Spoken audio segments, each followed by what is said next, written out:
Alam mo ba kung bakit parang gets na gets ng Spotify ang mood mo?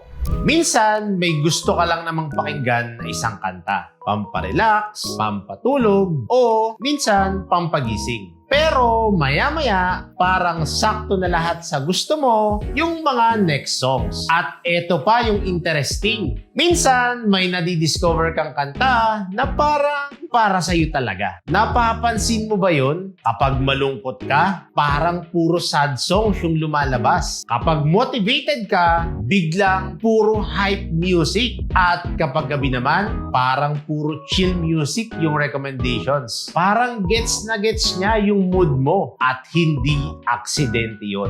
Kasi bawat kanta na pinapakinggan mo, may natututunan yung algorithm sa'yo. Kung anong inuulit-ulit mo, kung ano yung mga nilalaktawan mo, at kung anong playlist yung pinakamatagal mong pinapakinggan. At habang mas ginagamit mo yung Spotify, mas gumagaling silang alamin kung anong music yung mas papatok sa'yo. Kaya minsan, parang hindi ka lang nakikinig ng music, parang nagkakaroon ng soundtrack yung mood mo. Minsan, hindi mo napapansin, pero mas connected tayo sa music kapag sakto ito sa nararamdaman natin. At eto pa yung mas malupit. Minsan, hindi mo naman talaga kailangan ng bagong music. Gusto mo lang talagang marinig yung kantang nakaka-relate ka. At dun mo maiintindihan kung bakit sobrang lakas ng Spotify. Hindi lang dahil maraming songs, kundi dahil sobrang galing nilang intindihin kung ano yung gusto mong maramdaman. Kaya minsan, isang kanta ka lang naman dapat. Pero hindi mo namamalayan, nakaloop na pala yung playlist buong gabi.